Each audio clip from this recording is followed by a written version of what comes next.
What is that sound, you ask?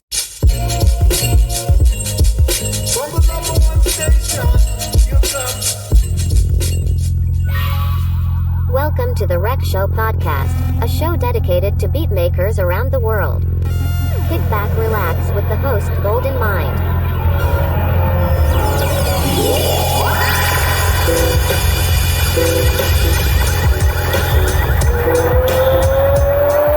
Ladies and gentlemen, this is the main event of the evening.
God is great. All right, check 1 2. Peace and love, everybody. Golden Mind here. Welcome back to another episode of the Rec Show podcast. This is episode number 95. Yo, we 5 away from a hundo, man. So I want to say thank you to each and every one of y'all for tapping in, man, sharing this on your socials, really enjoying the stories that these artists are telling y'all, the jewels that they drop in and their music, all that type of stuff. So I want to say thank you. Last week, we had Elixir, man, that ill fairy on the show. So I need y'all to go ahead, tap in to episode number 94. And then the week before that, we had Sam Drumlow, Floridian, beatmaker, brand new, but he making them slaps. Week before that, we had J Ideas. That's Indiana's finest. And the week before that, we had Jay Phil, man, from howtomakeverysickbeats.com. Yo, I mean, what can I say? And this week is no different. We got another heavy hitter in the building, man. One of I've been listening to his music for the last year, and I'm slapping myself because I'm late to the party. But hey, I'd rather be late than not at all. So, yeah, man, he's a event coordinator for like 3 different beat event type of things, and we'll get into the history about that a little bit. But he's also I want to say another. Did you get your another degree? I thought I saw you get another degree. I did. Yeah, so he got another college degree, a college graduate. We also, family man. He's a music producer. What else don't he do? I'm pretty sure by the time you get done his interview, he might be an actor in his private life, by the way. So I don't know. Coming to America just came to my head. Oh, I was an actor in my former life. You might be an actor in your former life, yo. But yo, I'm honored to have the one and only Super E+Ro, aka E+Ro 3, aka Erozilla. Welcome to the show. Thank you for coming on, man. Yes. Thank you for having me. I appreciate all the accolades and the beautiful introduction. It's my pleasure being on the Rec Show. You know, I've been keeping you out for a long time. 95, geez, like that's a lot of conversations. That's a lot of sounds you went through. So hats off to you for that, brother. And blessed to be here. Yeah, it's my honor, man. Thank you for tapping in with us, man. And for the beat heads that don't know who you are, they should slap themselves after this show. But for them that don't know, for my mutants that don't know, can you give a little bit of who you are, how long you've been making music, how you even came up with your music moniker, and any affiliations that you might be a part of as well?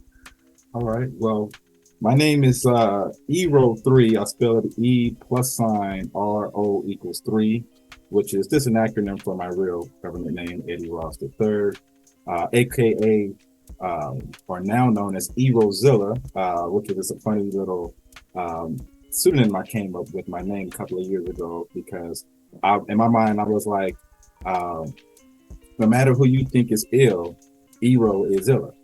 Erozilla. All right. I've been making music a long time. I'd say since the early 2000s, really in the 90s when I really started. But I started sharing my music in the 2000s, particularly I'd say when the MySpace era was popping off, 2007, 2008, 9, those years was when it really started. I exclusively was a sampler when I first started. I'm not exclusively a sampler now. I have learned to play and different things since then. But sampling to me has always been more of a connection between older and younger generations.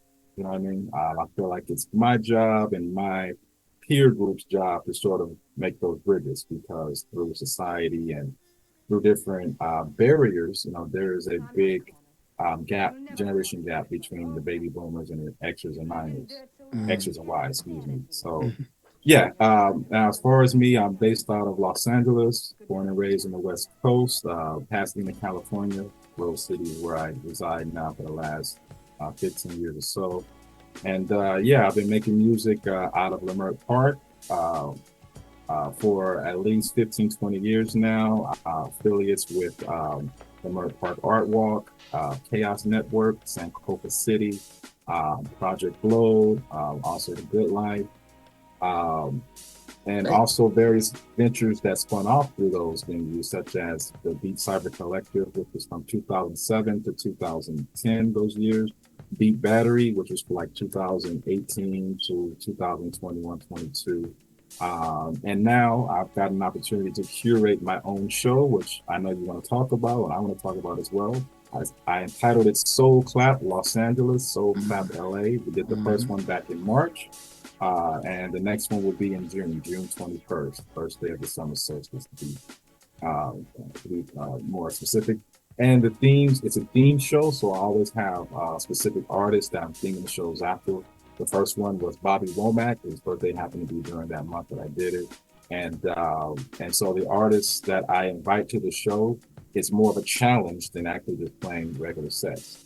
I know that sounds really strange, but basically I'm giving them the samples to play with and we're only playing that. And then in the end, we put it together as a compilation, which I just released, a Soul Clap #1 compilation on the Bandcamp, soulclapla.bandcamp.com, by the way. I'm doing all that. I'm also a part of Fresh Produce LA. I'm also part of Duck World.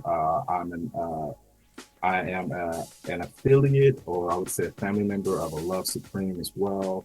I'm playing Beats and Burgers next week.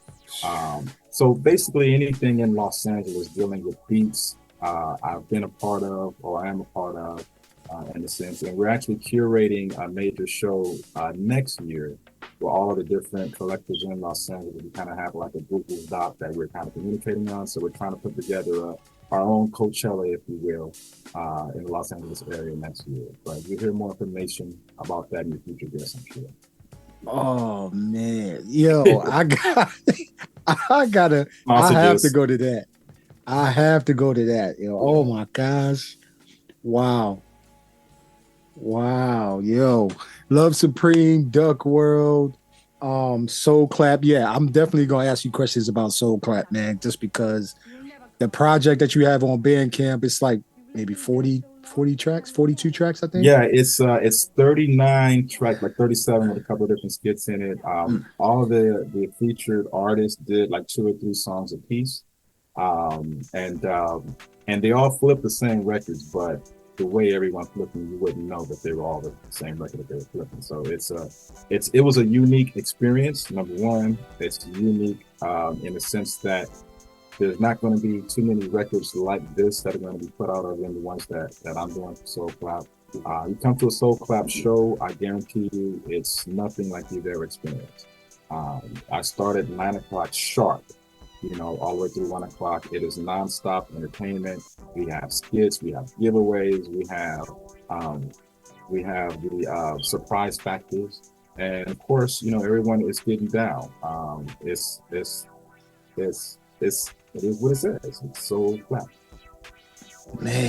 Man. Okay, listen, I'm getting ahead of myself, but yo, for the listeners, listen, man. If you are in California, or what's the next state? What's that? Arizona?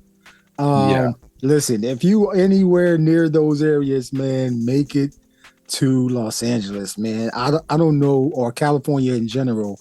California, man, is on a different level when it comes to community. I know I said this before, but I know New York, World MC, the Donut Lounge is doing their thing. FABC is spread all over, right? The United States, and then also in Toronto. But I don't know what it is about California. Like y'all community minded, man.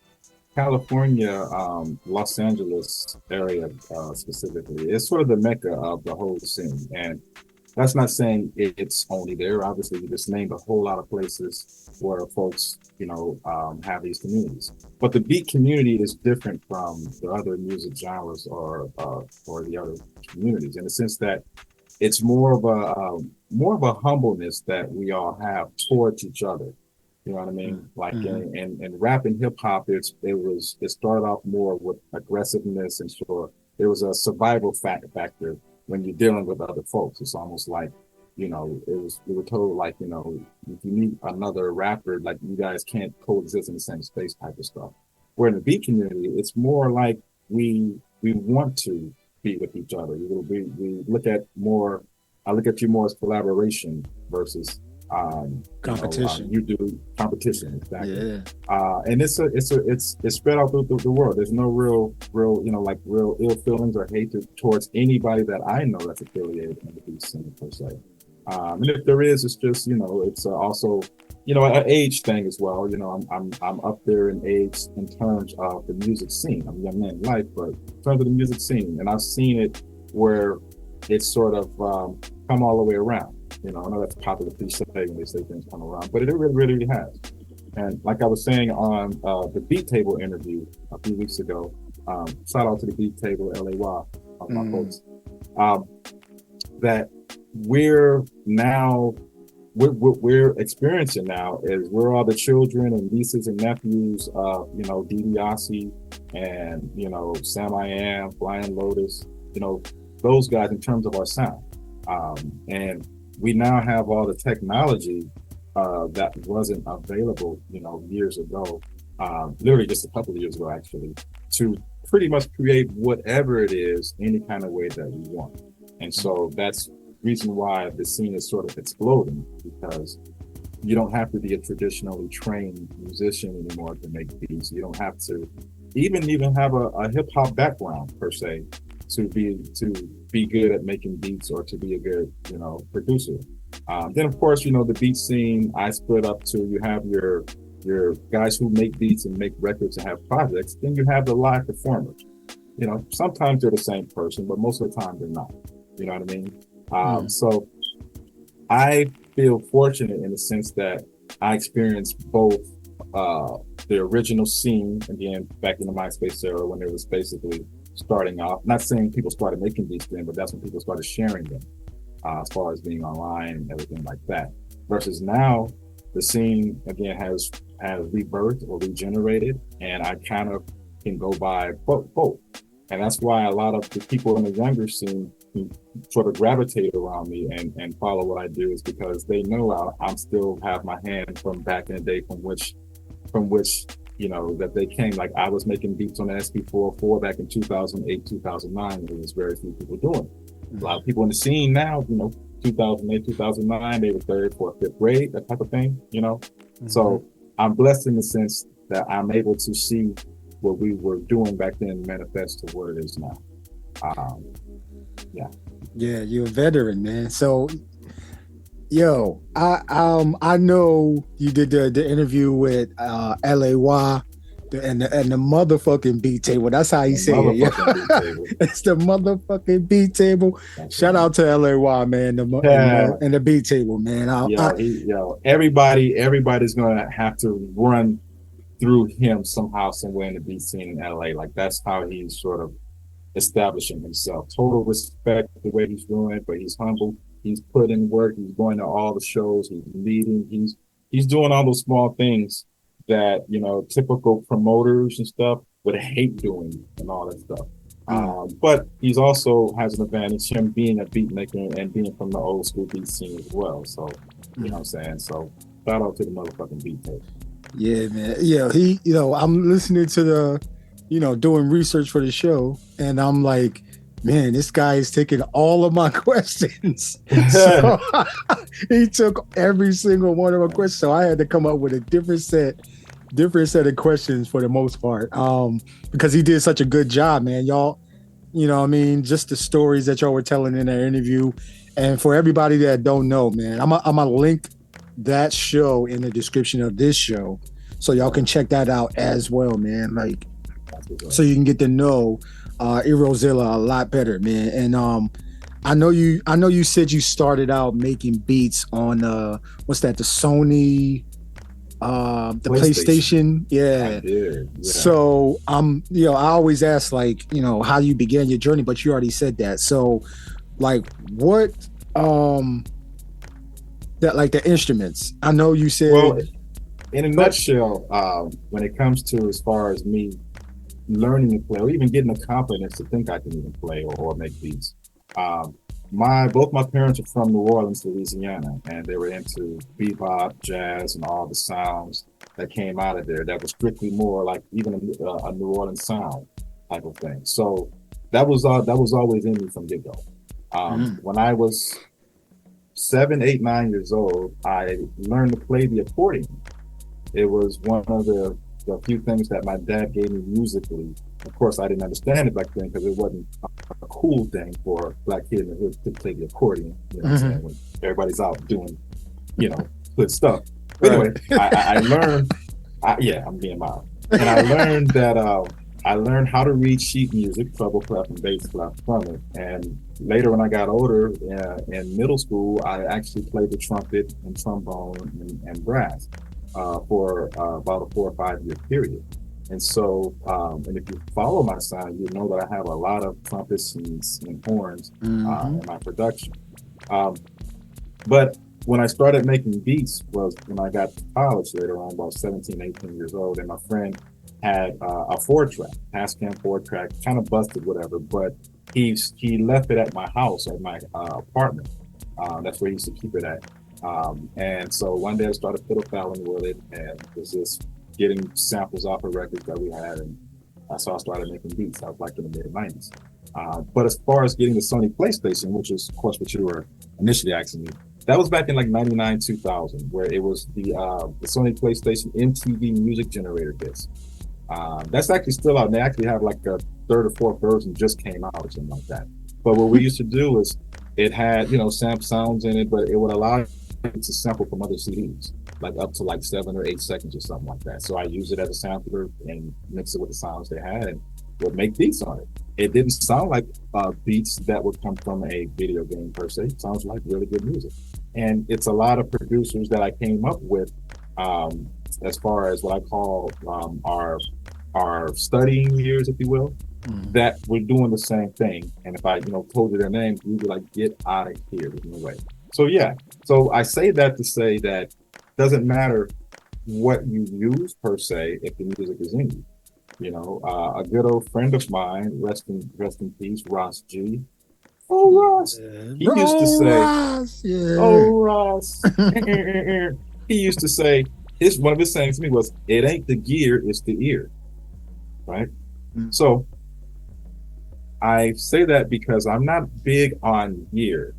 And I think that that's one of the things that people who make music now are kind of getting like lost in, if you will. It's cool to have all this and all that, but it's not changing. It's not changing, giving you or taking away anything from your sound. Music reflects whatever inside of you. You know what I'm saying? It doesn't matter the tool you use to get it out. It's going to sound the way it sounds inside of you once it gets out. Because I say that, they say, what do you use? I say, well, at some point I've used everything. You know what I'm saying? I used to have an MPC. I've used all the software, started off with Reason, Fruity Loops. I used to use Sonar, Cakewalk, all that. SP303, 404, all that. I don't use any of that stuff now. But at some point, I've used it all. And so what's the common thread to all of it? Well, my mind. That's my gear. So if you ask me, what do you use to create music? I said, music is created in my mind. Listen, bars. Straight bars, yo. It's not the gear, it's the ear, man. Like, Raj, I remember Raj G saying that. DiBiase always says that. Knife Wonder says that too, man. It's not the gear, it's the man behind the what do you say? It's the man behind the machine. Yeah. So, because there's magic in creating music, and you don't necessarily want to give that up. It's a certain reason why you don't see some of your favorite producers make music, and you never will see them. It's there's a magic in it that it shouldn't. And it's funny because we're so now we have all these cameras and technology. We're so into the lives of the artists as an individual, but back in the day, it was the exact opposite. It was almost like you weren't supposed to know the artist personally and all in their process and stuff. That's what actually made it more special, more great. That mystique. Yeah. Like I back then, when I listen to Marvin Gaye, I'm just amazed at his angelic voice, how he does his vocal inflections, how he does all of his ad-lib, all that type of stuff. I don't want to see it. I don't want to, all that stuff, whatever, because then it's almost like, oh, I got to dissect it now. You know what I'm saying? Mm-hmm. I finally come to a point in my life where I can listen to music objectively now. For a long time, I could not do it because I'm a music maker. I'm too critical on everything I hear. You know what I'm saying? As soon as the song come on, I'm already judging it. That snare's off there. That kick shouldn't go there or whatever, But now it's almost like I can listen, and I can listen to my own music that way too. That's tough for a music producer to do, to listen to your own music from like a third person's perspective or something like that. I can do that now. I couldn't do that for a very, very long time. But yeah. Yo, you are talking like facts, man, because I never seen up until like maybe Fade to Black, I never seen even Timberland make a beat besides like documentaries or videos and stuff like that. Right. Even Madlib or anything like that. You never seen him make beats. So when you were talking to LAY about how it used to be like an incubator type of thing where Motown would go and you would live with people for like 6 months, and make music that way. Yeah. It's not that way anymore. But the good thing about technology is now we have things like Zoom and Ableton Live, Connect, or whatever that thing is called. And people from around the world can connect on a computer and literally make a track from start to finish. Oh yeah. That is, amazing. But I understand when you're talking about the mystique of, making music, because there is a magic. Like I appreciate that magic, or not even knowing all of the techniques, because you're not going to get all of the techniques, all the secret sauces from your favorite beat maker. You know what I mean? Unless they just giving it away like that and they don't care. But well, a lot of people think that they're getting clout and stuff by doing that. When in actuality, I guess people who don't make music, that's very intriguing to them. But people who do what you do, it's almost like, okay, now I can judge you. Oh, I like you even more now. Now it's like, oh, dude, that's what you're doing. It's like, oh, now I like you less now. Type of thing. Like, why? Don't give it a choice. If I play a song for you in face to face, I might not tell you it's me. I'm just gonna play it just to get your reaction. That type of stuff. I don't want to have to explain what I'm doing. If I have to explain, or if I want to explain, then that's kind of like defeating the purpose of why I'm doing it. I think for me, my intentions or the reasons why I make music or even began to make music was just because I felt that I had a certain amount of talent in it, and I have a ear that was different in terms of my taste. You know what I'm saying? I was very like 16, 17, and I'm listening to Ahmad Jamal. I'm listening to Pharoah Sanders. I'm listening to Lonnie Liston Smith. I'm listening to, all of these different greats. You know what I'm saying? That's the type of music I listened to and started making music after listening to stuff like that. You know what I'm saying? So I feel like the music I make is historical in a sense, like, no, it's historical, like, it's not like in that sense, but historical in the sense that I want my grandparents, if they were alive, our great grandparents to hear it and be like, yo, I know that, that's dope, I feel that. And at the same time, I want my children and my future grandchildren, great grandchildren to hear it and want to relate to it or say, who is this James Brown guy I've been hearing you play or something like that. You see what I'm saying? So I feel like sampling to me is a way of connecting. It's a way of telling history. You know what I'm saying? Versus playing. Playing music is great or whatnot, but when you're playing notes, there's no time period or reference for it. Is you playing great music. But if I'm sampling something from the 1960s or 70s or something, when you hear it, you're going to kind of feel like you're back then, so to speak. So I feel that the art of sampling itself is an art. Like, don't let anybody tell you it's not. You know what I'm saying? The way we chop samples up, flip them, stretch them out, all that kind of stuff, that's genius. You know what I'm saying? The average mind can't think that way, in my personal opinion. And that's why I feel like everything that we do as people of the diaspora, we are geniuses, but society tells us otherwise. You know what I'm saying? And we tend to, for example, I was watching, like a lot of folks is watching NBA playoffs right now. You know what I'm saying? Lakers are playing Memphis.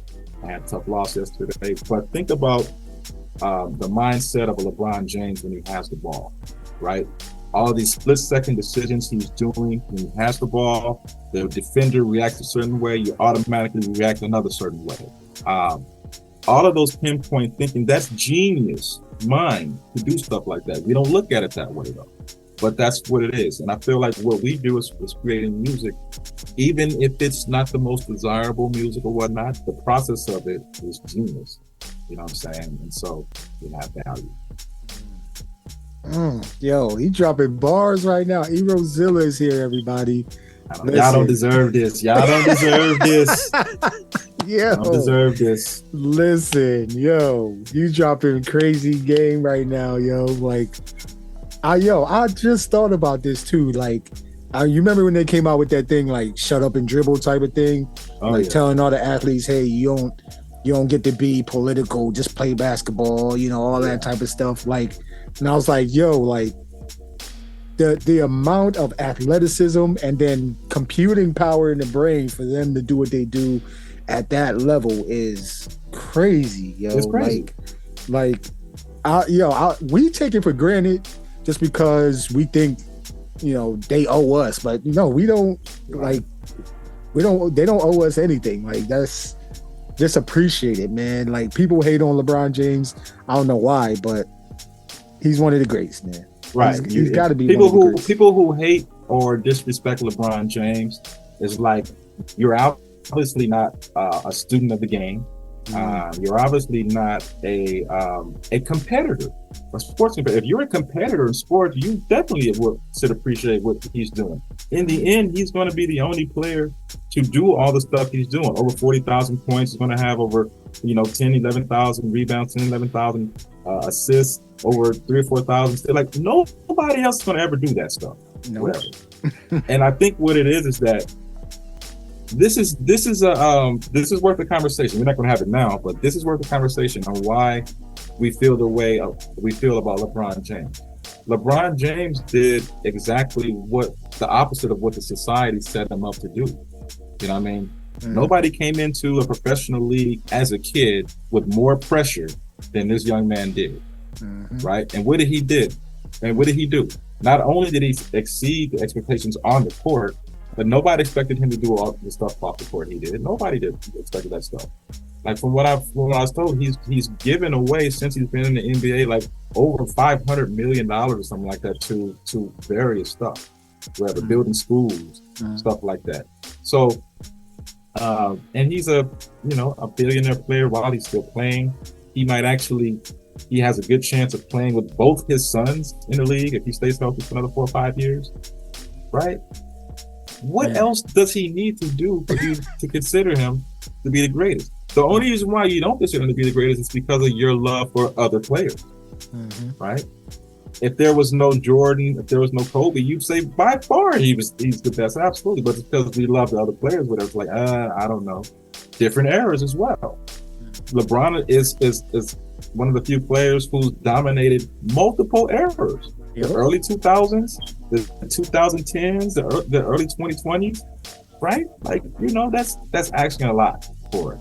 Who's going to pass up the scoring record, right? Somebody who comes in the league at 16, which ain't happening, and he's averaging 20-something points a year for 20 years straight or whatever. You might have a shot at it, but nobody is going to, when it's all said and done, nobody's going to touch this dude. You know what I'm saying? But it's the way that I believe we've built him up to fail.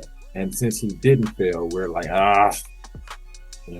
he's been better than what we gave him credit for as a player and as a person. Yeah, people still can't give him his accolades even after all of that. So again, it's because their love for Kobe, or their love for Jordan, or their love for whoever. I get that. Yeah.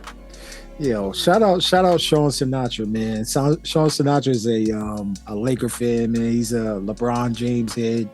He was on the show in, what was that, March? So yeah, man, he watching the games, tweeting all the time about it. Yo, I think he might be a coach after he get done in the military. But yo, I had to ask you this question real quick because it's like you said something again on the interview with LA Wow on the Beat Table, man, where you were like, if you were gone today, like the music on your hard drive would have just sat there. So the reason you put out as much music as you do is for that fact. So it don't sit there for your great grandkids, for your grandkids, for your your babies right now, for your grandparents. And I know a lot of my mutants right now are like, man, maybe I'm not ready to put out music. Maybe I'm just not at that level right now. When did you know it was time for you to like let the world hear your beats? Well, that's a good question. I put out my first official project in 2009, at the end of 2009. It was a few months after my first child was born, my son Eli was born. And the title of the project was called Sunshine in the Bag.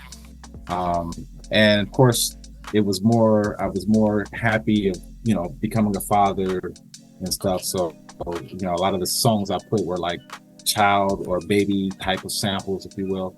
The reason why I felt like I was ready then was because I had all these beats and all this stuff I was putting out on MySpace over the last few years. And folks was liking it and stuff like that. And so, I'm like, why not? So that's when I started doing it. But what made me started doing it in abundance was I had a partners back in 2010, from 2010, 2020. my partner, who you may have on your show or may have had on your show, Mr. Abstract Butterfingers, ABF, aka shout out in Bella Italy, my man. We had a group back in the day called the Neck Breakers back in 2010. Started off as just being a Bandcamp project that we actually formed a multi-group. And it was like 10 different members in the group. We were on some West Coast Wu-Tang of Beats type of idea back then. My man Skyscraper, who was your guest a few weeks ago, was also part of the group. Him and his wife together under the name Fish Scale, but they've retired. Shout out Skyscraper, that's my man. So me and Bella, from that time, we started an indie label called Cypher and Label, which is sort of the opposite of a label, just more like of a collective type of idea. We did that through those years. And during that time, we put out like a new project every 2 weeks for about a 2 or 3 year period. We were really hitting them hard earlier. We were proud of all of them. Just people that we were just finding on, on Instagram and all the different social medias, just hitting us up, saying, hey, we got a project, and put it out and stuff like that. So doing it at that pace kind of trained me to sort of continue to sort of do it at a fast pace. Now, a couple of years ago, I had a situation in which it made me sort of realign my life, if you will. Right? Those that know me know what I'm talking about. Since then, at that time, it had hit me that, if anything were to happen to me per se, it's not how the typical artist would think or not, but if anything were to, I had a lot of music that I was sitting on, a whole lot that would have never gotten out. It sort of hit me like, wow, like I got to get this stuff out, whatnot. And so ever since that happened, I'm starting to I'm not putting the projects out right after I make the music, but I've sort of became Prince with it, if you will. Like I have a library of different projects, and it's like I just pulled them all out and I separated them by months as far as how I'm going to release them throughout the year, going to the next 2 or 3 years. And so, and each project is full projects. All my projects usually have about 20 to 24 tracks. They're usually 5 or 6 minutes long each. That's another story why I make my tracks so long and why I have so many as well.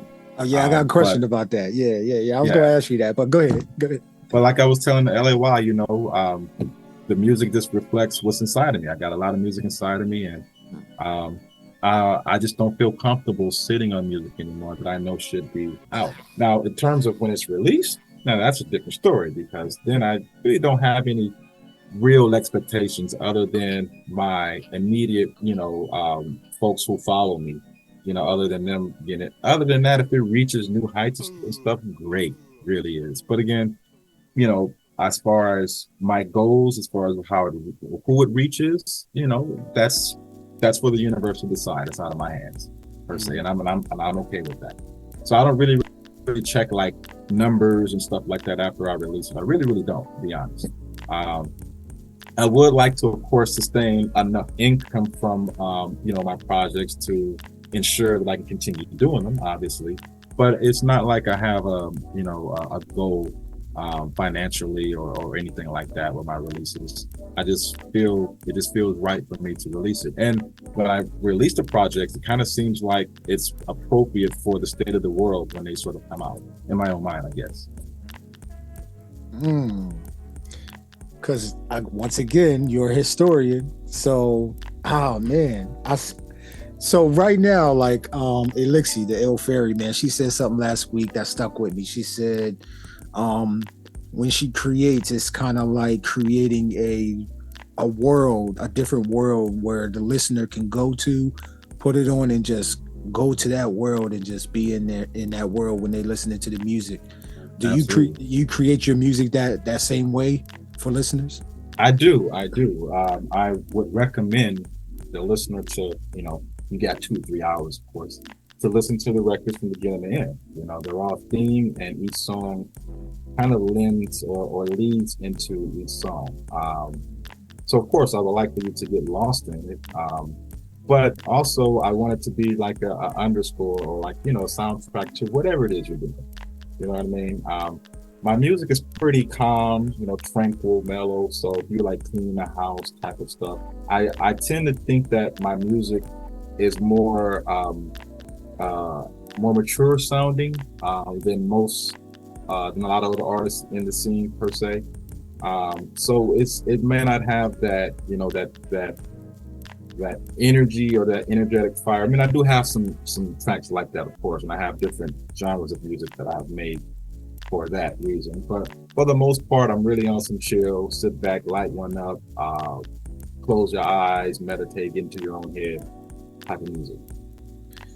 Yeah, well, like some of your albums, and I'm gonna get to asking you about a couple of them, but like when I'm listening to your music, like you're right, like it is just a sit back, enjoy it, man. And it's, you know what I mean, like it's not a 55-second songs, you know what I mean, like you literally are layering each track with with different sounds, and like that's, and it's emotional. I don't know about anybody else, but for me, when I listen to your music, it's emotional, and then it's goosebumpy at the same time when you do. So, oh man, I'm getting ahead of myself because I'm gonna ask you about a couple albums, man. Man, when I was listening to them, man, I almost shed a thug tear, man. So let me go back. I'm gonna use a soundbite for my next project, but continue. Hey, do it. Y'all feel free, man. So, okay, so I remember you saying in the previous interview that you started because I always ask about the pillars of hip hop, and you started with b-boying. Yeah, I was like a lot of current artists now. I came from a breaking background, and not to say that I consider myself a breaker or a b-boy. I am a b-boy. I can dance, but still got it. The old man just not as as flexible like I used to be. But yeah, I used to. We used to go to school with cardboard boxes back in the day. You know what I mean?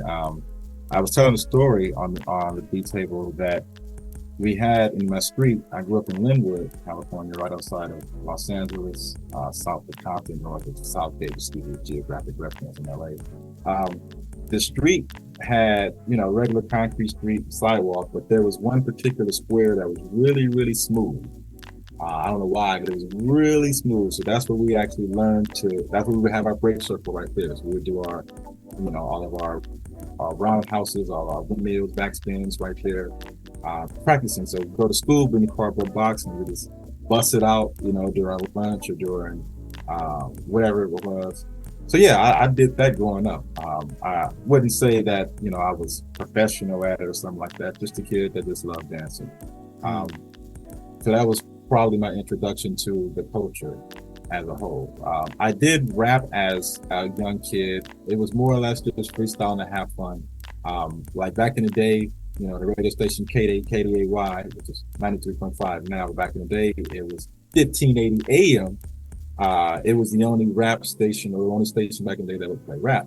And so they would always have, the call-in hours back in the day, like you would call in, and you would either beatbox, rap, whatever. And so we would call in, me and my buddies, and we would play whatever beats that were available at the time, whatever was out, and we would rap over it on the phone on the radio. So we used to do that a lot, type of stuff. But I got into the idea of producing music, or the idea came. I told this story as well. As after I saw the video for Rocket, Herbie Hancock's Rocket. This was back in, I don't know, 83, 4, 5, back then. And Herbie Hancock, does a lot of different genres, mostly known for jazz and all this stuff, whatever. But Rocket was very experimental at the time because it had all the hip hop elements for a jazz pianist. You know what I'm saying? It had the scratching, it had it's a sound in hip hop that it sounds like almost like a I can't describe it, but it was all the 80s rap music had the sound, and it had that in there. He had the electronic synths going.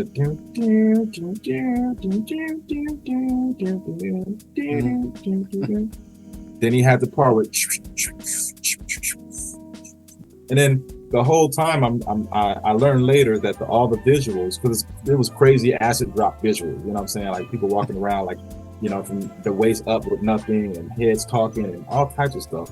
He was firing all of those different visual things while actually making the music in the video, like just complete audio visual madness. And so, you know, watching stuff like that, it's like, wow, you know, I already thought I like pop lock break or whatnot. I see that. I would say the real hip hop that really brought me in was definitely Run DMC, which was interesting because Run DMC's early hip hop was actually more in rock influence.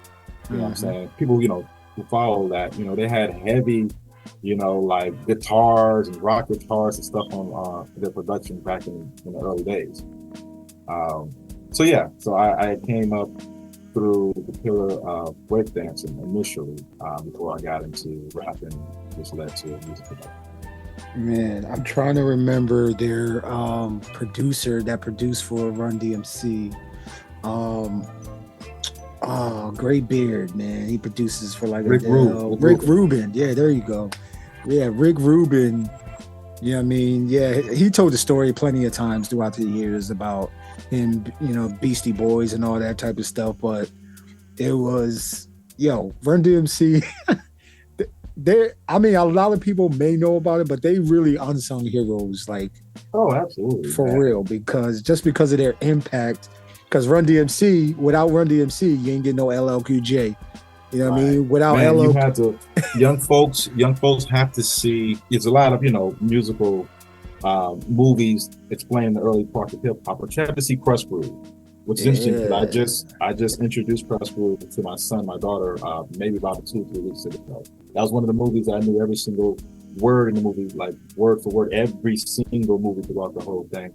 It introduced everybody who is legendary and East Coast hip hop actually, because it was a New York based movie per se. We had, went on to have breaking West Coast kind of style, whatever. But Crush Groove was like crazy because we saw, how strong Run DMC was, Curtis Blow was, and the beginnings of Def Jam, all that introduced the world to all these different artists, Sheila E., New Edition, Fat Boys. It was ultimate. So yeah, that's your homework for this month. Yo, listen, ladies and gentlemen, we are here with Erozilla, man, Pasadena, California, not Los Angeles, right? Pasadena. Well, born and raised in Los Angeles, yeah, but I've been representing Pasadena since 2009, so my 14th year out here, Rose City. Not really known for a beat scene per se, but Pasadena is rich in terms of a Black history, specifically. Pasadena, Altadena, also has a history dealing with, technology in terms of jet propulsion laboratories here in Pasadena. A lot of celebrities back in the days lived in Pasadena just to get away from, Hollywood and LA and stuff like that. So back in the day, it used to be kind of suburban. Not really suburban now, but that's what it started off as. Yo, can you name, and if you're able to, I know it might not just be one, just because you have a wealth, a treasure chest of like information and history in your head, but can you name like one beat that as your like greatest of all time, or it might be a couple? Oh, one beat. When you heard it, it was just, it just blew your mind, like you didn't even know what you were listening to, type of thing. Like you were like, yo, what is this? Who making it? How did they make this?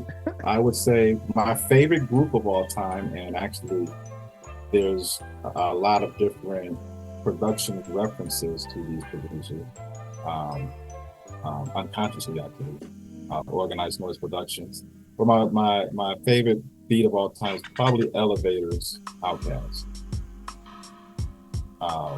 The drum pattern, the snare that with that huge, like, closet sounding reverb.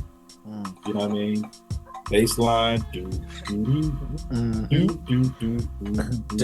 they sang the melody based off of it, it was just that particular beat. They've had mad crazy beats, whatever, but that one was a game changer. And I think that was probably the song that changed that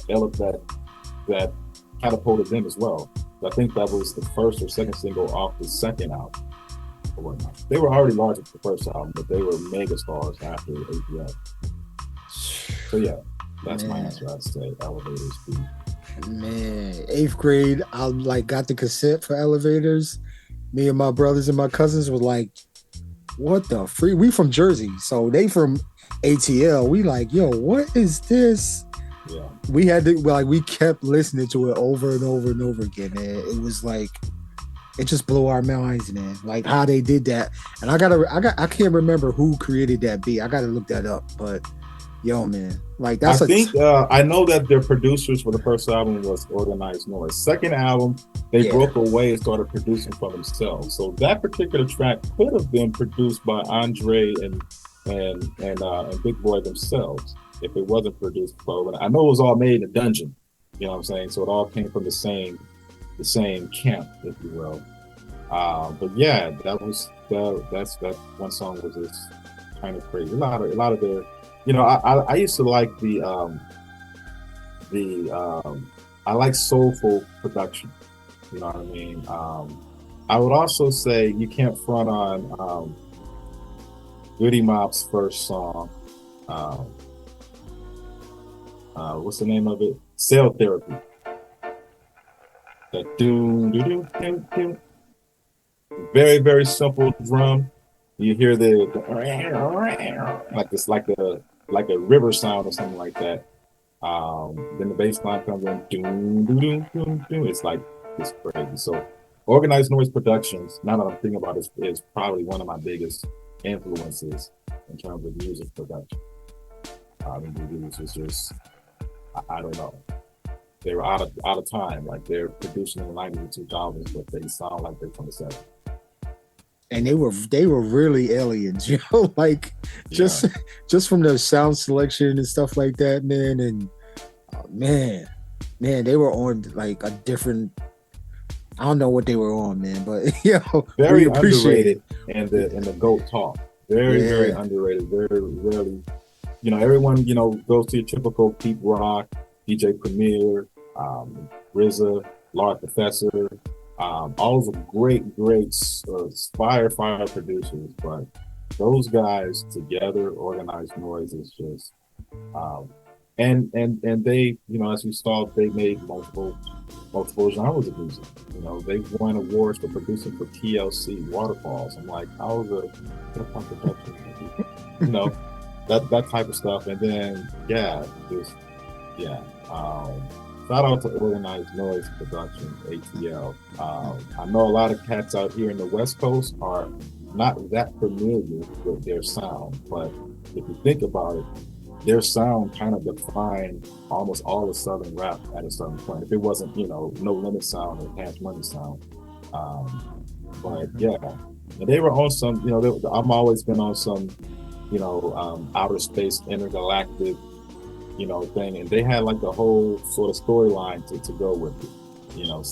Planet Stank Owner is the name of the studio. I'm like, dude, y'all are just next level. And Outkast is my favorite group because I feel like they made an effort to look like the music.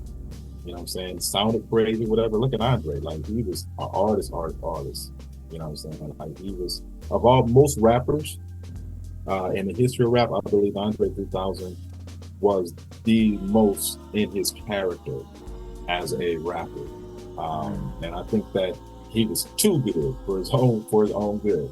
That's probably why he can't create, and he's not, very, like he's in his own words, he's not very confident right now as an artist today. I'm like, he did it to a point where it's hard to top that or even come close to it. Organized Noise, everybody. Yo, that's another jewel that we just dropped, man. I might link I think there's a organized noise documentary too. There is. Yeah, I think I saw the that. Art of Noise or something like that. I've seen it many times, and it is beautifully done. Beautifully done. You know, they have, you know, as we touched on earlier, they have that cohesiveness of recording together. Like I was saying, you know, back in the day when they all be in the house, whatever, they had that at the dungeon. You know, they had a spot in one of their, you know, mom's basement, like literally underground, like no roof, no floor on the dirt, whatever, just run electricity plug down there. They had that. And it's almost like you can hear the love and cohesiveness in the music that they make. You know, you just hear it. And, you know, kind of hard it's done. Yo, Lo, so speaking of that, as being something that you would recommend people watch, I got a lot of mutants and beats when I say that, that are like on this journey of music and discovering how to, you know, create songs and tracks and how to produce and do all these different things. But you having a wealth of knowledge, is there, or would you recommend somebody like watch something, read this or listen to this to kind of help them along in their journey? Good question. Well, it's really, really tough because there's no real starting point in making music or creating music. First thing you have to have is the want to do it, and you have to have a certain I don't give a fuck of what people think type of attitude to really, really do it effective. You know what I mean? You can't be too conscious about going about it, because then you're trying to worry about how people are going to react, which will do more than you actually doing it. So I don't know, like there's no real easy way to get into it. I would say, you know, start with something. You have a lot of easy softwares right now that are very user friendly. You know what I mean? Koala, the Koala app, you know, I know a lot of you guys talk about that, but it's don't get much easier than that. You know what I mean? Just an app you can have on your phone that can literally sample any sound that's on your phone. It can sample stuff that's not on your phone, and you can input in there. It's a DAW on your phone where it actually allows you to construct and make beats and stretch stuff out and edit, stuff like that. I know a lot of different softwares are free right now online to get. You know, I know Serato Sample, I believe is free, or it was for a while. There's a lot of DAWs you can get that are free. Audacity is a free DAW. I use that. You know, it's and you don't have to be very talented anymore, at least to get it. And I think that's probably what stopped a lot of people in the past is there was a separation at one point from those who can do it and those who can't. And that line is so blurry right now because of the advancement in technology that it allows you to sort of do it very effective. You know what I'm saying? Like you might not have any music training, but you can probably conduct a very tight beat in a short period of time just because of how the technology works with you, per se. So, you know, and I'm 50-50 about that because, you know, I don't want to be put in the same category as dude over here who's just been making beats for 3 months, but everything he's been making has been fire because, you know, he's invested in all these different hardware and software versus me who had to sort of create my own sound over a 25-year period. Now, aesthetically, on the surface, we are the same. He makes beats, I make beats. He probably has a bigger following, yada, yada, yada, right? But we're not the same. You know what I mean? So you can say it, yeah. Y'all not the same, yeah. We're not the same, whatever. But, you know what I'm saying? The way that people judge it, looking at stuff on, you know, numbers-wise and algorithm-wise, that's a funny term nowadays, algorithm. Because you can have all the content, you can have the skills of training, but you might not have the best algorithm. So someone will go on your page or something, it looks like you're not what you sound like per se, and vice versa. Your music could be garbage. You might have all this equipment in the world, but you just don't have the music in you. But your algorithms let everyone know like you're hot. you're this, this, or that, or whatever. So it's like we gotta. Sometimes that stuff fools us. You know, it doesn't explain the real story. Speaking of that, that's gonna segue into my next question. Stories, man. You got albums available all over Bandcamp, all over the DSPs. But there's 3 albums I want to talk about. The Moving Tree, which just came out. I think that's February. Yes. And then Sincerely Eddie 2.0. Yeah. And then Beat Bully, which that's an emotional album for me. Yes. So like, can you talk about first of all the Moving Tree? Yes. What does that mean? And then how did you come up with the tracks to blend with that title? Yes, good question. Yes, deep concept. The Moving Tree. Yeah, you can tell by the song title what type of vibe I was on. Well, this is what the concept was. Everything that moves, or everything that is alive, moves, including trees. We tend to think that trees don't move. They're stagnant. Trees are alive, and they do move. But generally, trees are what you say, stagnant. They stay in one area. It's not like a tree grows here and next year it's over here. It's where it's at. Mm-hmm. But a moving tree is someone that might be planted one area physically, whatnot, but spiritually and aesthetically you're in different places. And so I said that I am a moving tree because I am planted as a tree is. My foundation and roots is in solid ground or whatnot. But my spirit isn't. You know what I'm saying? I move around. I go different things. And if you notice, a lot of the titles are not just named after plants or whatnot, but they're actually named after geographical regions. If you kind of look into it like that. You know what I'm saying? Like the bonsai tree grows where? In Japan. Right? Yeah. Exactly. Yeah. So that type of stuff. So it's like I'm moving around the world with my sound. In a nutshell, that's what the concept of a moving tree is. Sincerely Eddie is Sincerely Eddie 2.0. I had an album I released named Sincerely Eddie back in 2011 on Bandcamp under E+Ro 3. I've taken a lot of stuff before 2020 down off Bandcamp, just because I feel like I'm a different artist now. But it is archived. If anybody wants to get at me, let me know. Sincerely Eddie. This one is Sincerely Eddie 2.0. So this one was a series of flips, per se, and these were all like classic flips. You know what I mean? So as you see the album cover, which I know folks can't see it, but with the rose, yeah, it's actually a take on Lionel Richie with the rose in the mouth. It was actually, I lost a bet, I would say, with a friend of mine, and he was like, if you lose, you got to use that as an album cover. It was just a fun thing that I was doing. I was like, whatever. Lost the bet, so I use it as an album cover. So it was kind of like shock value. Once you see the cover, you're like, oh, what is this fool up to? Like, let me go ahead and press play and whatnot. But it's also telling you how old I am, per se, because all of these samples are taken from music that I grew up listening to. You know what I'm saying? So I feel like Sincerely Eddie means this is sincerely me.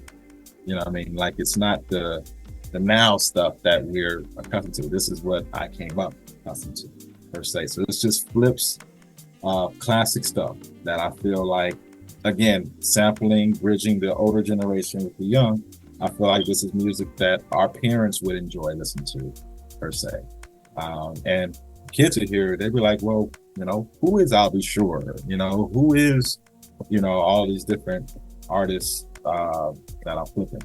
That was a flip album. And that's why it's on Bandcamp. I didn't put it on all the DSPs because I didn't want to, deal with anything, whatever, using this, whatever, using that. Right. I've dealt with that before, and in a sense, and it didn't amount to anything like that, because again, when you want to get down to samples, well, tell me what isn't a sample. Like, even that sound that your instrument is making is a sample. You're not creating or generating an original sound. So there's just, how aspects of it or how you look at it, per se. So that one. It was heavy sample based. Sincerely, Eddie. This is on E+Ro3music.bandcamp.com. All of them are actually. And the previous project was called Beat Bully. It was just released back in November of last year, actually on my birthday. I release projects on my birthday every year. I've been doing that for a long time. But Beat Bully was just kind of like me flexing as a producer. And this is because, again, almost 2 years ago, I had an event that happened to me in which, it could have been possible where I couldn't flex. So this was the first full project that I had completed after that happened.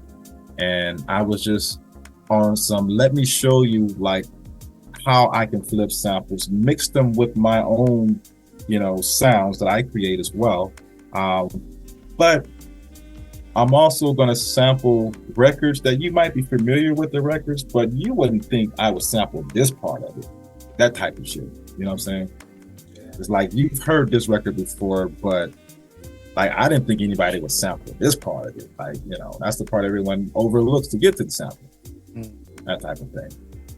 So yeah, I'm just kind of just flexing, as a beat, but I feel like it was a subtle message to everybody in the scene. You know what I'm saying? It's like, my personality is kind of the opposite of what this record is. You know what I'm saying? I'm very laid back, non-confrontational at all, whatever. But I feel like Beat Bully was like on some real musical, like, this nigga is really, really good. Mm-hmm. Yeah. You know what I'm saying? Like that, right. And ironically, it had no vocal samples in it throughout the whole album. First record I've had with no vocal samples at all. It was just, I wanted you to fall in love with just the music, the beats, like no gimmicks at all. That's just what it is. And that's why all the tracks are just titled Beat Bully with different numbers. Yo, like, like when you said, yo, I'm just flexing, like, you flexed the fuck out of this album, because I was like, I'm listening to it while I'm at work, right? And I'm like, yo, like, I feel like I want to sit down and just release tears, pent up tears, like frustration, like happy tears. Like, it was that type of emotion when I was listening to this album, man. So yeah, man, like, thank you, because it was a combination of all these. It was like I was celebrating at the same time. I was a little mad on certain tracks. I was very festive on some. You know what I mean?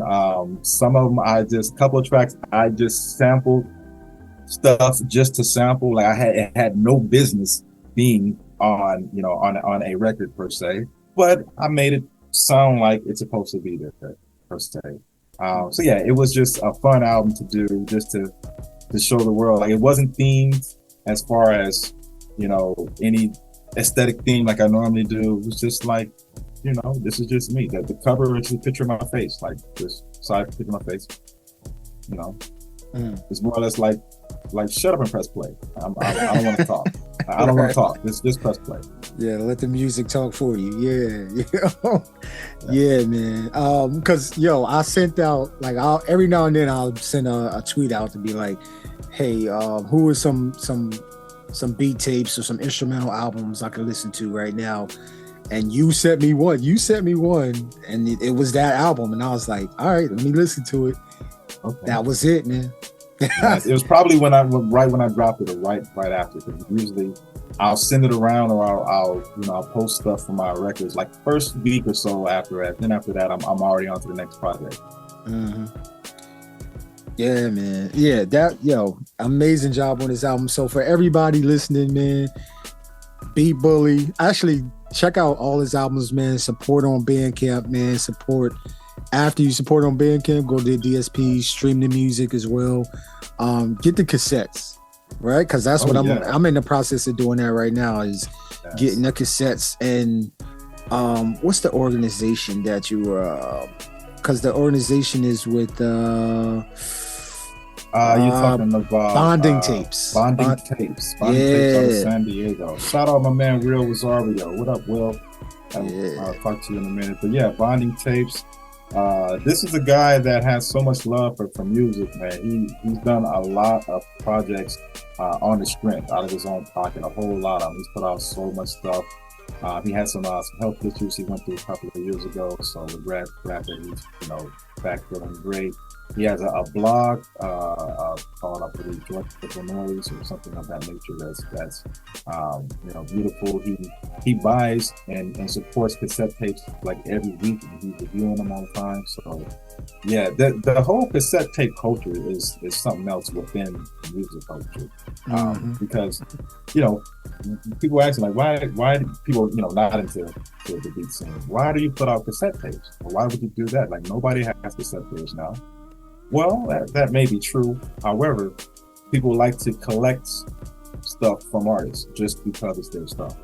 And so a lot of tapes that I know I have sold people or people have bought, I'm pretty sure they didn't put it in a cassette player and play it because, I have the music available online. So they have the files of that. But it's just more or less a physical product for artists. And to me, it's like, it's more special if you buy my tape versus downloading directly. To me. And LA Ross says, yeah, I bought some tapes. He says, some I won't even play them. He says, because what if I play it, put it in the cassette tape, and the tape eats it up or something like that? If it's an old player or something like that, then it's ruined. I'm like, that.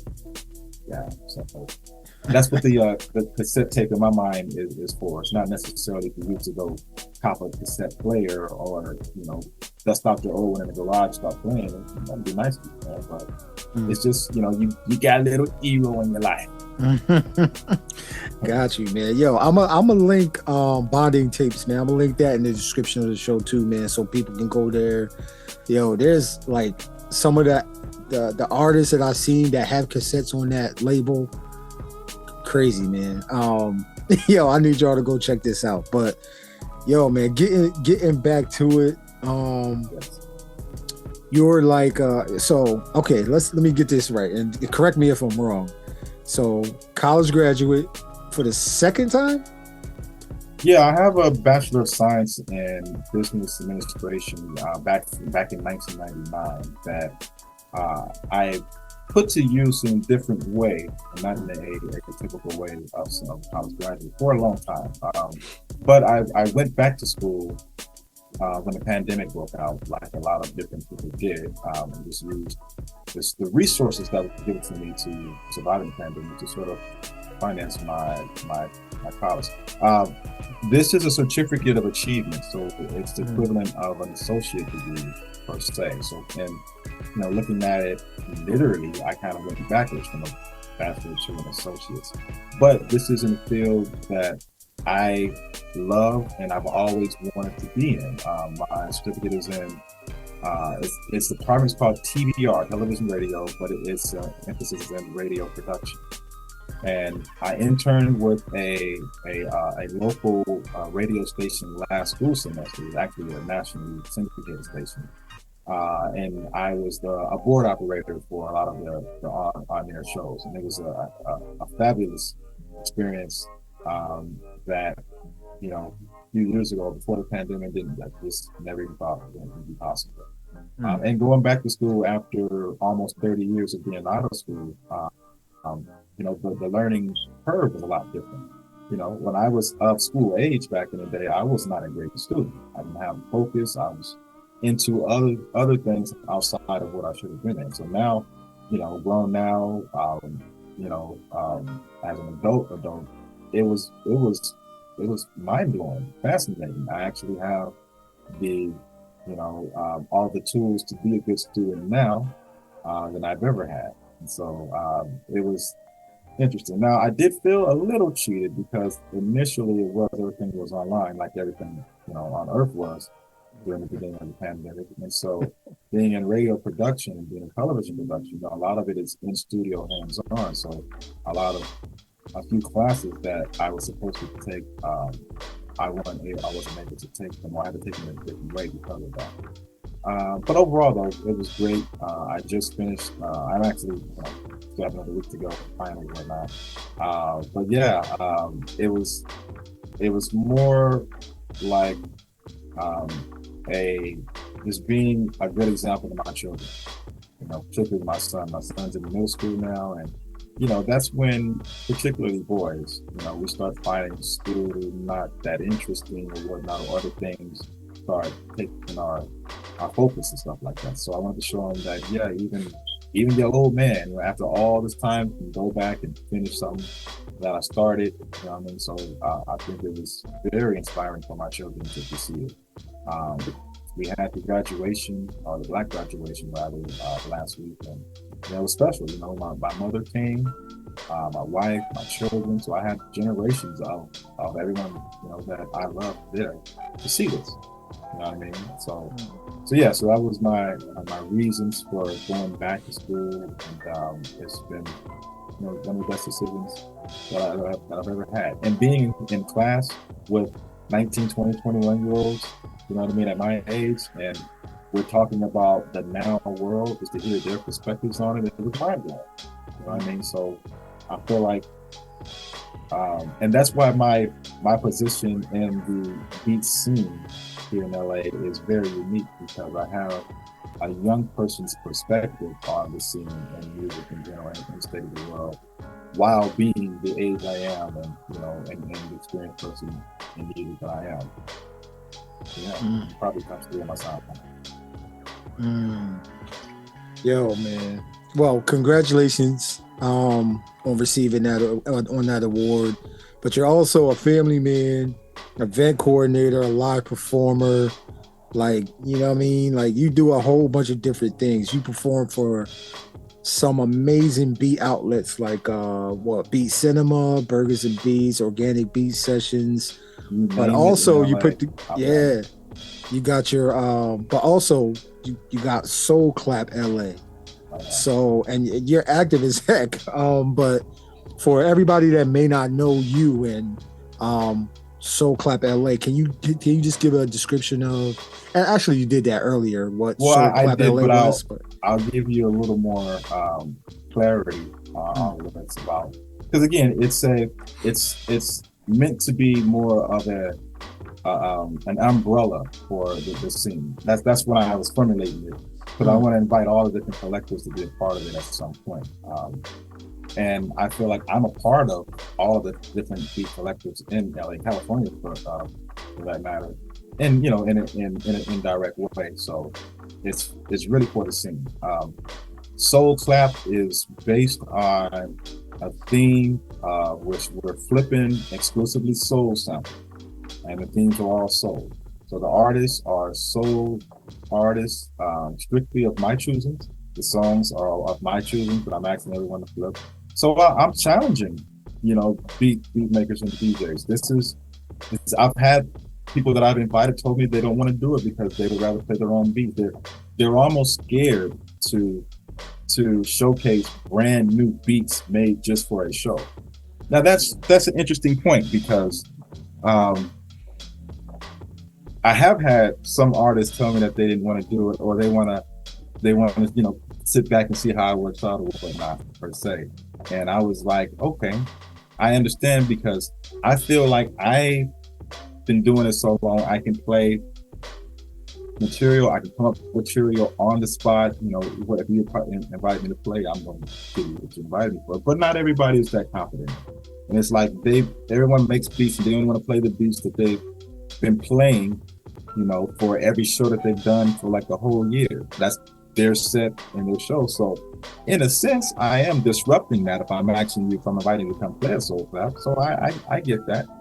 You know what I'm saying? I tell them, the people who I talk to, who I'm inviting, like, this is not your regular set. Like, this is a challenge almost. I'm structuring it almost like a game show, where I'll have everybody who's playing, everybody's going to be plugged in at the same time. You know what I mean? I'll point to you, play, you know, that type of stuff. You know, it's going to be interactive with the crowd, because the crowd doesn't know the samples or the themes until they start playing. You know, who can guess it? I tell my guests, or my performers, we're going to have raffles for the audience. So bring something, bring a CD, bring a tape, bring a shirt, bring something, bring something, you know. And, you know, we as artists, we can be in it as well. that type of thing. So it's something for everyone. Even when I'm having breaks in the shows, whatever, I have something else going on in between there. So it's a like I was saying on the beat table, it's a pre-produced type of show. So everyone has their assignments per se. That's everyone. Sound crew, the visuals guy, everyone has their assignments on what it is that I'm hoping everyone brings to the table. And then once we play it, obviously it's going to be a very unique experience if you have all these artists all flipping their own interpretations of a common artist or a common song, And then afterwards, I'm going to put together a compilation of everybody's work to commemorate the show. So yeah, so if you do Soul Clap, bro, chances are you don't remember me. Everybody who did Soul Clap 1, I guarantee you, anytime they hear Bobby Womack, they think of me. Which and the compilation is out right now on Bandcamp. Compilation is out. soulclapla.bandcamp.com. It is the hottest, most unique type of compilation that you're probably going to hear in a long time. I can definitely say that. It's a little something for everybody on there. Listen, just the talent on this tape alone is like mind blowing, man. Let me. I ain't even gonna start from the top. I'm gonna start from the bottom and go right ahead. Yo, man, you got yourself, Black Guy 9, Sachil Pages, Jet Lag Trav. Shout out to Jet Lag Trav. Najee Head, the OG man, Kershaw, T. Einsoft, man, my guy, Duck Girl, like, okay, why, yo, that right there is, let's go, man. Let's support this, man. Yeah. Like, yo, I'm gonna link that in the description of the show, man, so y'all can check this out, man. Support this joint, because if this is the way I think about when I buy music from Bandcamp or buy cassettes or buy vinyls, I think about it as an investment in the artist or whoever is putting that out. It's an investment to make more or to do something bigger and grander or something like that. Like, so I mean, we should think about it like that. If you support Soul Clap, you support this compilation, right? On Bandcamp, that money's gonna go to Soul Clap number 2. Ensuring there's another Soul Clap. Absolutely. Exactly. So this compilation is your reward for coming to Soul Clap. It's your reward for sharing Soul Clap or something like that. This is, these records, these ain't me. I mean? I'm very one small entity on all these. You want to support Elixir. You want to support OKY. You want to support Voltage Controller. You know what I'm saying? You want to support Najee Head. You want to support Satchel Paper. Satch, that's Satch from the Knots, bro. I used to sell mixtapes, but now I'm in it. Yes, legendary Satch. I had Press Morris was there, DJ Solo, Third Child, the Koala King, you know what I'm saying? Alf the Alien, you know what I'm saying? Retro and Cartagena. In fact, their interview is going to be on Beat Table as well.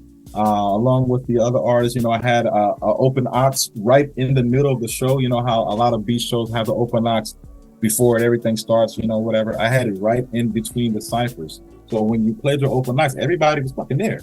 You know what I'm saying? So I had OKY for that. I had Third Child for that. I had DJ Warlock 1 came in for the open ox. Clopsy of Duck World. It was just mad love. Everyone loved it.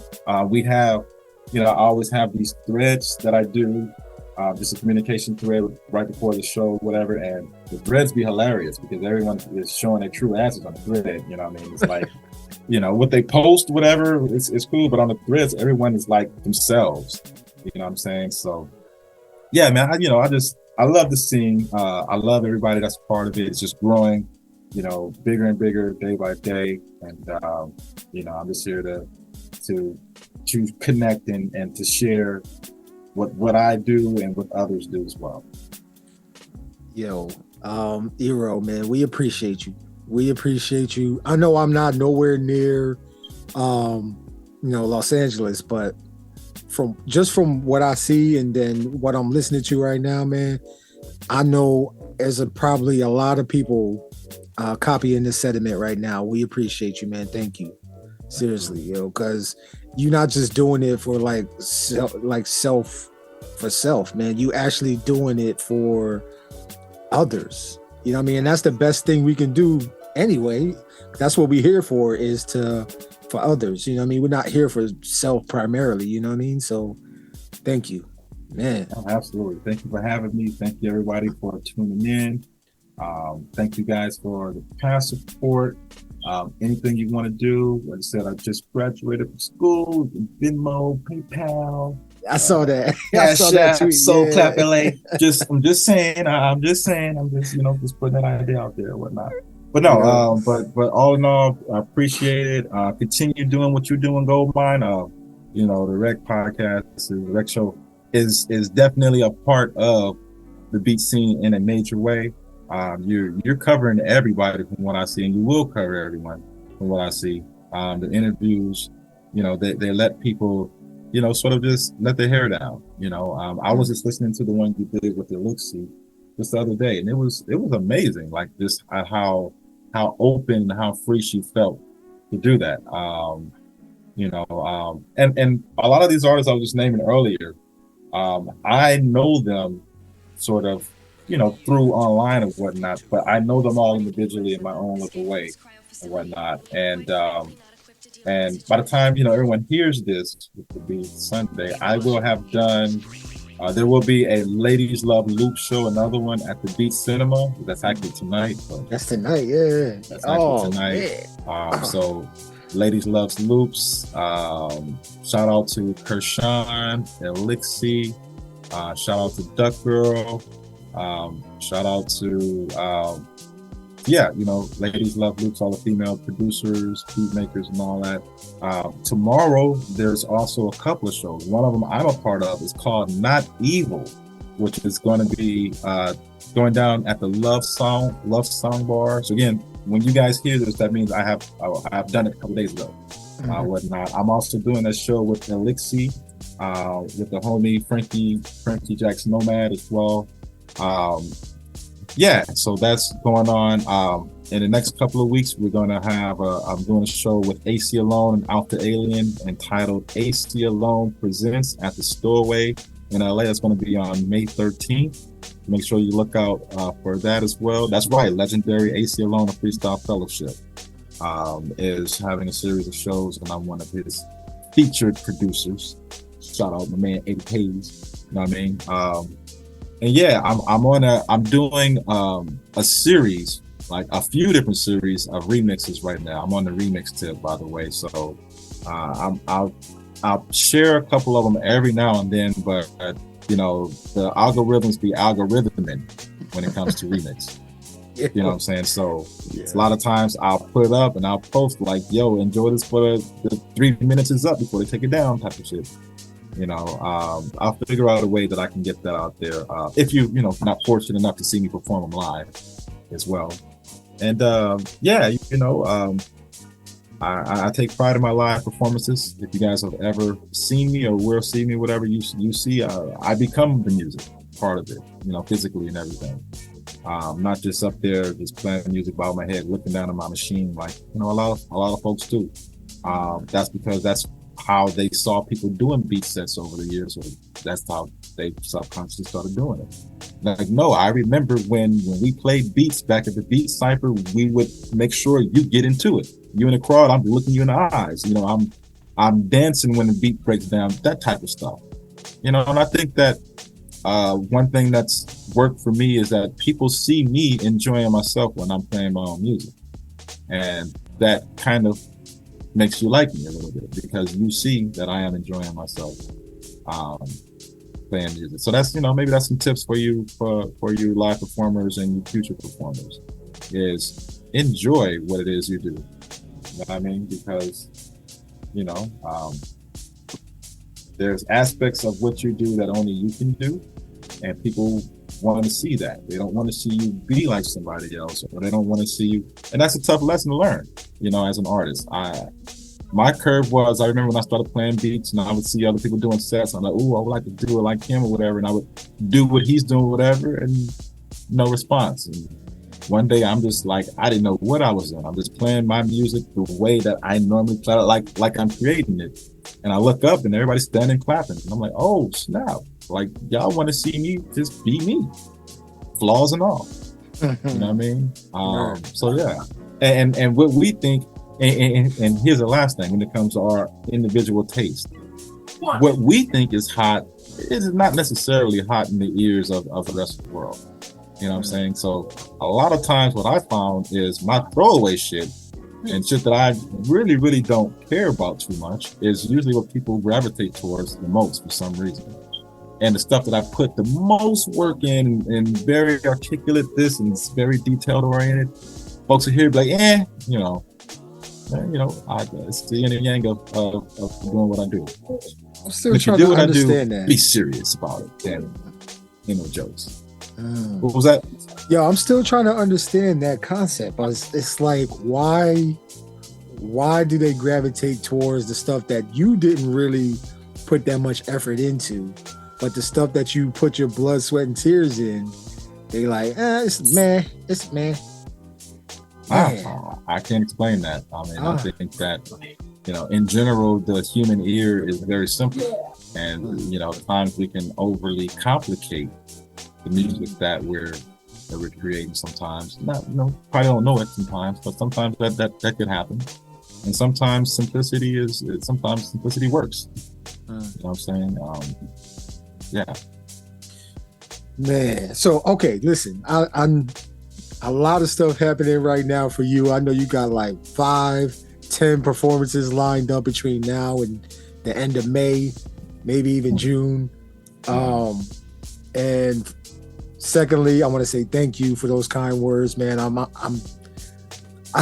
just doing what I love, man. I love talking to you, fellow artists, man. I just love, you know what I mean? I like knowing stories. Like, I like stories, I mean, everybody's, I think we got away from stories for a little bit and everybody was just giving opinions and stuff like that. But stories matter, man. Stories for the artists matter. So, but I did want to ask you this. What? Like, what's the best thing about linking with these different beat events and performing in front of crowds, no matter the size for you? Just sharing my gifts. I like sharing my gifts. I like to see the effect it has on people who hear it. You know what I'm saying? I like to move people per se. And we need it. If music is healing, you know what I'm saying? We need it. And I think that since we reverted socially, you know what I mean? And I'm sorry about that. No, you're right. Yeah.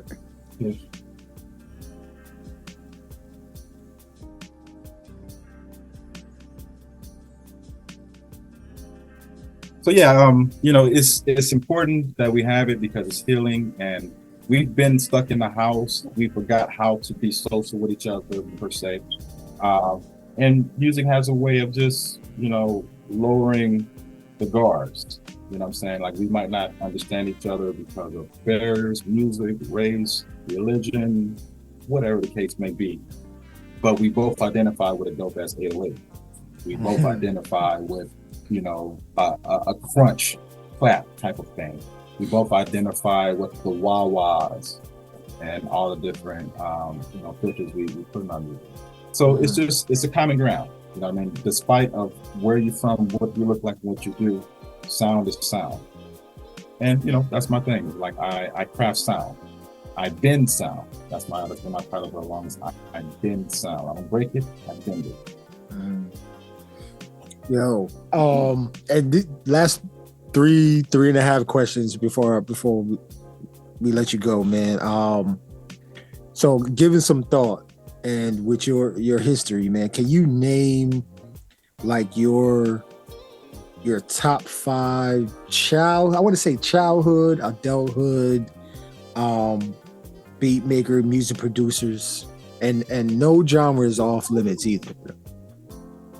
Okay. You know, you asked them music creators and then with top 5 creators, type of thing, whatever.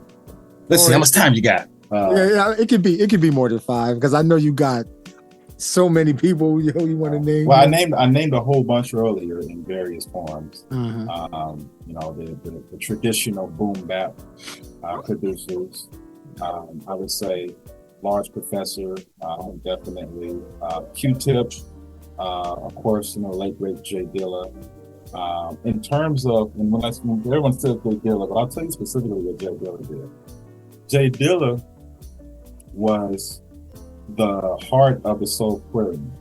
And the Soulquarians movement was the heart of the Neo-Soul movement, you know, back in the late 90s and stuff like that. And the Soulquarians were all based on Jay Dilla's sound. Like, he was the common thread for all of that. So what he did was he was able to take a traditional hip-hop drum pattern and mix it with a swing pattern in the same type of song, if you will. And he took his bass lines and he created them to where they sounded like sub basses, if you will. Like, he was one of the first to do that, whatnot.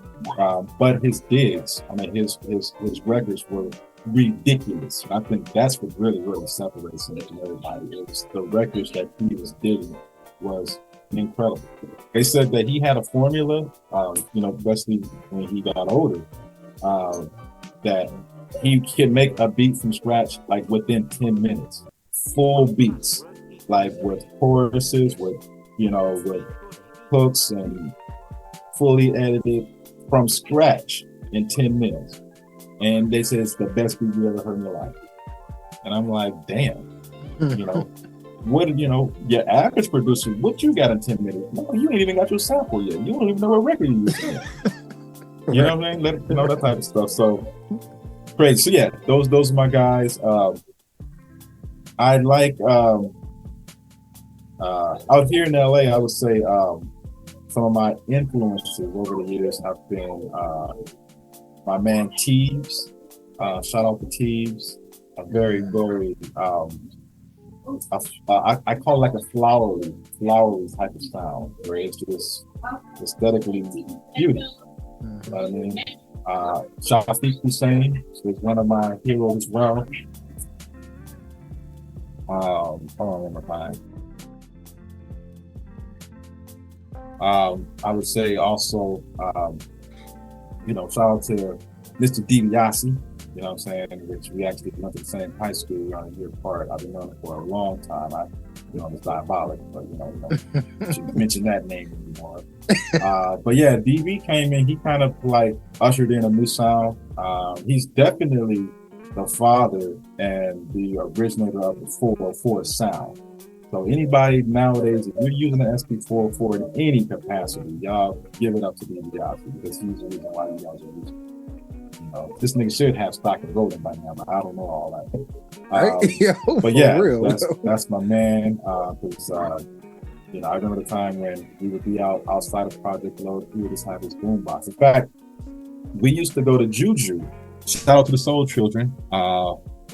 And Juju is actually reopening. Juju was a very popular spot in LA for a long time, and which it was just like the ultimate in positive vibes, dance, soul, rare grooves, the whole nine. And they had a green room where, you know, the artists would go out and just chill out or whatever. And he would always bring his boom box back there and playing beats off the facilitate stuff he made off Sony PlayStation and all that stuff at Juju. So that's going back to like mid 2000s and stuff like that. But yeah, so definitely he's one of my peers, but also one of my beat heroes, if you will.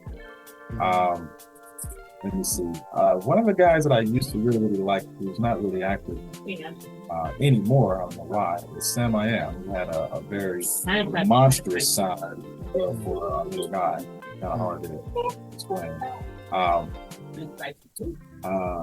Yeah, you know, so those are the guys, you know, kind of like inspired me. Ross G, like I was saying earlier, Ross had that sonic bass, and he had, you know, the full array. You know, he had the mystiqueness, he had the knowledge, We had, you know, the history of the records. He was just a deep individual, you know, gone way too soon. Yeah, rest in peace, Ross G, man. Actually, yeah, they just had a 404 day for him too. I can't remember where it was, man. Was that? It was at Puba's Records. Records, yeah. Right on the corner from where I live at. I live in Pasadena. Wow. Were you able to go to it? I didn't go that day. I was actually out of town when it happened. Okay. But I went. I've been to other 404 events last year. I did actually 404 post, which we did a commercial together back in 2008 last year for the Cypher Collective. And so I posted that real short, 30-second clip shot by my man Shucks One of then television. Shout out Shucks. I've been killing it out in Japan. Not there for a while now, but one of the premier video guys back in the day. He actually has old footage of the Cypher Collective from 2008-9 that I'll eventually found them and eventually share one of these days with everyone. So yeah, those are a few of my beat heroes. That's what action to do. If you're able to, because I remember you talking to LOY about something, man, and it struck me. I was like, yo, I gotta ask him about this. You were talking about how you were curating like the Beat Cypher Collective, Beat Battery shows put together for Beatmakers, you know, just and folks who love beats and instrumentals. But can you talk specifically about the mindset that's needed when it comes to like manifesting your ideas? Yeah, well, you know, you do have to have the mindset for it. You just have to sort of think past right now, if you will. I mean, if you're serious about curating a show, you know, you have to have your basic foundations on what it is. You have to have a place to have it. You have to have, you know, the sound to make it happen. You have to have, you know, the right aesthetics, you know, in place, and you have to have the right people to do it. And, you know, you have to have the right resources to make it all work. You know what I'm saying? You have to sort of think about them like they're individual parts of the show. You know, I just think that right now we're at a point now creatively where anything goes. You know what I'm saying? I can just have a place and say, this is going to be my show right here. I'm going to advertise like it's already established show. And before you know it, folks will come in and like, this is your show. You know what I mean? What is proven to me is that, you know, my mind and my ideas have value with other people. You know, we charge $5 pre-sale tickets for the show and $10 at the door. And, you know, generally a lot of beat shows and functions in LA are generally free. Per se, but the reason why I did it was because I wanted to revenue share with my artists, not just you know, feel like we come to do beats and then go home and just do world type of stuff. If there's, you know, revenue to be made, and somebody told me, said, hey, $10, man, I would have paid $100 to come to this show. Like it's all, you know, I see the value in it, and that's the way I feel like we should see our own value. Now, the way that we've come up looking at our art in terms of businesses, you know, we look at it where it's expendable. You know what I'm saying? It's like as soon as we have a show, we're putting together a show, it's free charge. You know, that's the sort of mentality that we've always had in terms of how we're tricking off our own art, if you will. I'm like, no, we don't have to do that. Especially now after the pandemic, when everyone has actually had a rejuvenation of creativity, if you will. It's like, this is my art. I'm going to present it this way, and you're going to respect it this way. You know, I don't know why I feel more confident in doing that now than previous before. I thought I could have been it, but I just think that it was the timing of it. You know what I mean? Like everyone wants a beach show where you don't have to go out to Timbuktu to go to it. You know, somebody, you know, people want to see just creativeness. You know what I mean? And I said, well, my idea may sound silly initially, but it's mad creative. And once I can properly explain it to other artists, performers, there's no reason why they would not want to be a part of it. That's what I have to look at. You know what I'm saying? Plus, trying to compensate you, and plus do other stuff with you. So everybody who I've invited, they're not just random artists. They have something that we all can grow on. Everybody who performed at the first Soul Clap are part of collectives, or run the collectives, so to speak. So obviously their collective and their following will gravitate towards Soul Clap as well, vice versa. You know what I mean? And it's emotional deposits. Like I was telling my man Alpha Alien, that one of my favorite words or phrases is emotional deposits. I like to do stuff for people, knowing that you might not do the same thing for me if the table could turn. That's quite all right. I like to do stuff for people before they ask me, can I do it? You know what I'm saying? Because chances are in the future, I'm going to need you for something, whatever. And you're going to remember, oh yeah, remember Soul Clap, did this for me, yeah. Could be 10, 15, 20 years from now. You never know. But those type of stuff resonate. Man, emotional deposits, man. Gotta do those. Another jewel. Man, another jewel just dropped, yo. Man, okay. Yeah, I literally have like 30 questions, but I can't ask all of them. So I'm gonna just ask the last two.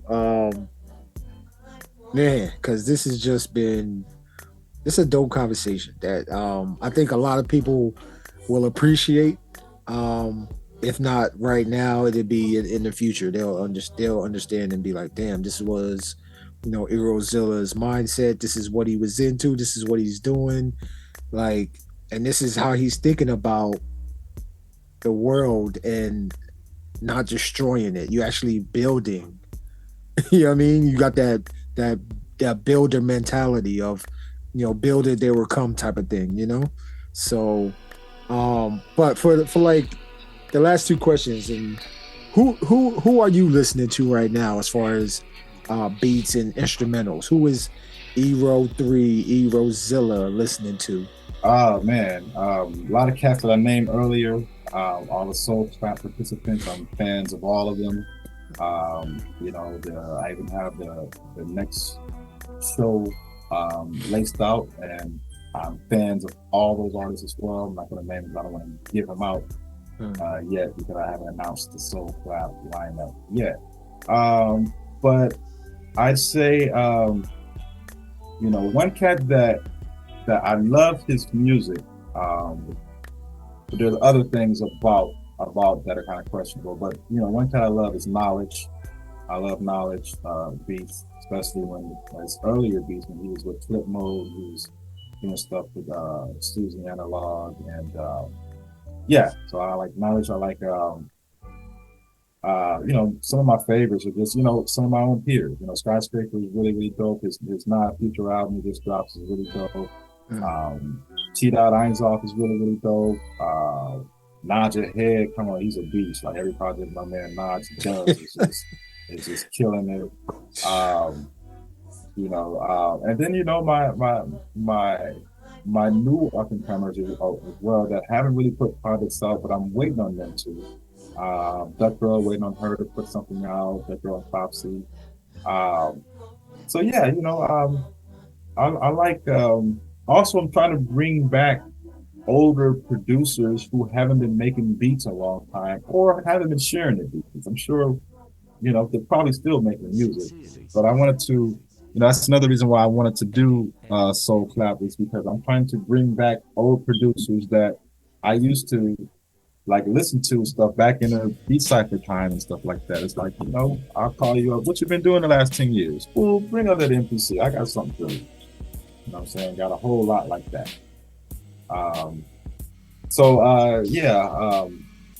Mine's blanket after that. I got you. How important is having such a supportive partner like your wife, and helping you do what y'all did with the Beat Cypher collective, and and what's the other one that you did? Beat Battery. Beat Battery, right? So how important and instrumental is that support from you? It was for me. It was imperative, but in general, to have, as far as, I think the most important part is someone to check your pride and your ego when it gets out of line as an artist. You know what I'm saying? You need someone to give you a humble point or a focus point, per se. When you think you're more than what you want, more than what you really are, per se. So I think the counter energy of, having someone to build you up and support you, especially when you're not feeling hot, whatnot, but also to deflate that bubble when it's too big. Come back down to earth. You're not, all that. So that's important to have versus, when you don't have a specific person to do all that, and you got to go by, your friends and family who might just be all yes people, as far as you're concerned, or whatnot, who might not be able to be that honest with you. So, yeah, and there's a level of vulnerability that you wish you can have, that you can share with somebody that, a lot of people don't have. Even in relationships, you might not even have that. So that's kind of important. And that allows you to, be free, to be free with your creation. All right, man, Erozilla, lastly, man, what should the internets look out from you besides your performances that you have coming up? I know you're gonna have some albums coming out. How can people get in contact with you and your socials and stuff like that? Right, and any final thoughts? Well, yeah, I got a lot of stuff that is already that I just recently released over the last year, this year and next year. It's going to be, big years for releases. I just released a single called New Lease Part 2. It's actually a couple of days ago. It's on all streaming platforms. Concept of New Lease is, once you have a life-defining event, and after that, you kind of have a new lease on life. So I had that a couple of years ago. The best way I can describe it is, once you see the glitch in the game, you play the game different after that. So that's like my concept of music is the second one. Anyway, I have a full-length album coming out in June 1st. It's called The Intergalactic Adventures of Super E+Ro. That name is crazy, yo. I can't pretty wait much for how it this. sounds. I have a couple of underground joints, or straight Bandcamp ones I'm doing, one for Duck World, one for another collective. I have another full project I'm dropping in November. That was entitled Mind, Body, and Soul. That's going to be on my birthday, so look out for that as well. But you can find me. Just look up E+Ro equals 3 or Erozilla, EROZILLA. You might be ill, but E+Ro is ill. And you can find in my link tree. I have a bio site, biosite.com/Erozilla as well. And you can find me by looking up Soul Clap LA anything as well. So yeah, those are things on all E+Ro. Got you, man. That's how you find them, yo. Listen, Erozilla, man, Super E+Ro, yo. It was an honor to chop it up with you, my guy. I really appreciate your time. I know the family is in there, so I think your daughter's 5, I think, or is it your son? 5. She's 5. Tell her to talk to the people, yo. Yeah, that ain't good enough. You know what I mean? Raising, a son and daughter is like ice and water. It's like what works for one don't work for the other one, and vice versa. It's that's just where I'm at right now in life. You know what I'm saying? So Yo, man. So it was an honor to chop it up with you, man. Thank you for Thank your you so time. much for having me, man. I really, really appreciate you guys, all the movements out there at the Rec Show. I appreciate it. Support E+Ro. This is one artist that truly deserves your support. You know, it doesn't have to be financial. It can just be a simple share post. It can be a simple like, story, whatever it is. Follow me.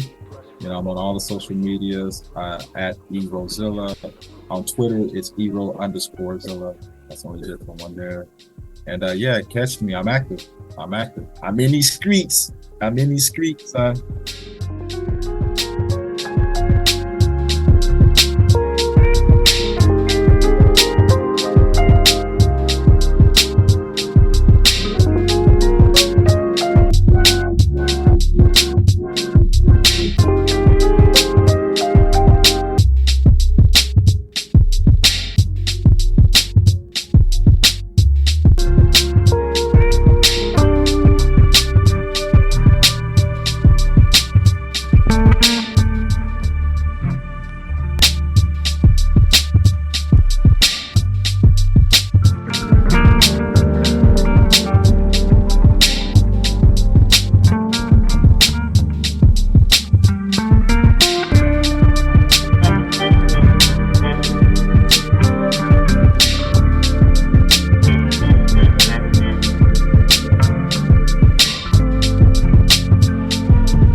Thank you.